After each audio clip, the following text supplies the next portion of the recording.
Welcome back to Accessible Gourmet. Today we're making clam chowder. I had heard it was supposed to snow here in Brooklyn and I got super excited and thought this would be the perfect dish to make for this snowy day. And it did snow for about an hour and then it all melted away, so it was a little disappointing. But we're supposed to get like a half a foot next week, so that's kind of exciting. Anyway, let's start on this dish. You need to chop up 1 medium yellow onion, as well as 3 ribs of celery. I like to cut the widest part at the bottom in half, just so everything is a little bit more uniform when we cook it. And this can go in the same bowl as our onions. We also need 2 carrots, or in my case 1 jumbo carrot, because that's what I had on hand. I just halved and quartered these, gave these a rough choppity chop as well, and threw those in the same bowl as the celery and onions, and that forms our mirepoix for this dish. Clam chowder is something I grew up eating. We used to live on Cape Cod when I was little, and then I returned there when I was a little older. And this is just one of my favorite things to get when I'm there.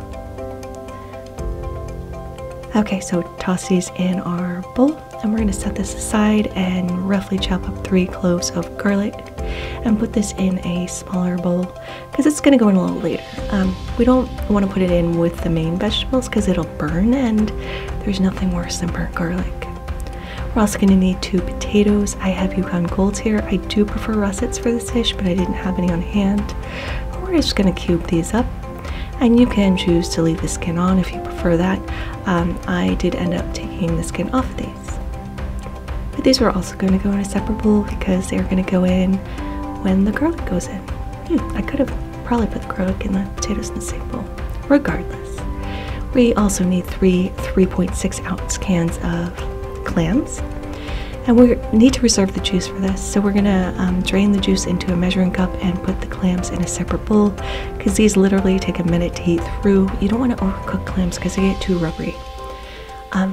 So put these in a separate bowl and set that aside.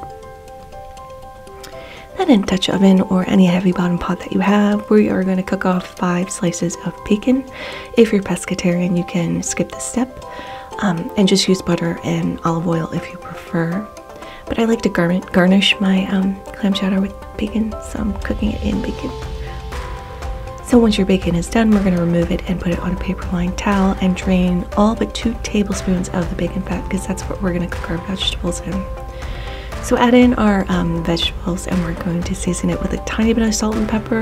We're going to season more later, but not until after everything cooks down, just so we can gauge like the salinity of the clam broth, etc. So we're going to give this a little stir and let this cook for 5 minutes. We just want the vegetables to wilt a little bit. After 5 minutes, we're going to add in our garlic and our potatoes, as well as our reserved clam juice, and 2 8-ounce bottles of bottled clam juice. We're going to give this a little stir and let this cook for 15 minutes, and while that's cooking, in a separate saucepan, we're going to take 3/4 cup of unsalted butter, let that melt down, and then add 3/4 cup of all-purpose flour. We're going to let this cook and combine until all the flour is absorbed into the butter and until the raw taste of that flour is cooked out, which should take about a minute or 2. Then to this mixture, we're going to add 2 cups of heavy cream and 2 cups of milk. If you want to make this a little lighter, you can use half and half instead of the heavy cream, or just all milk. It's just not going to be as rich of a chowder.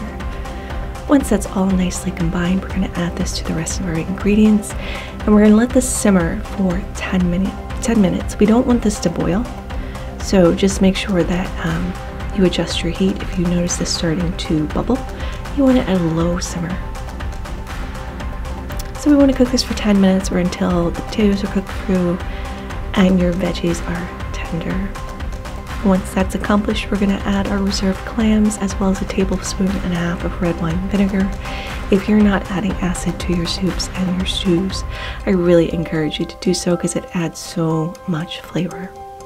Then we're going to give this a little taste and add a little bit more salt and pepper if it needs it. And I like to garnish my clam chowder with the bacon crumbled up as well as oyster crackers, but there it is, my New England clam chowder. Thank you so much for watching. If you liked this video, click the like button. If you loved it, subscribe and click the notification bell because I put out new videos every week. Until next time, happy cooking.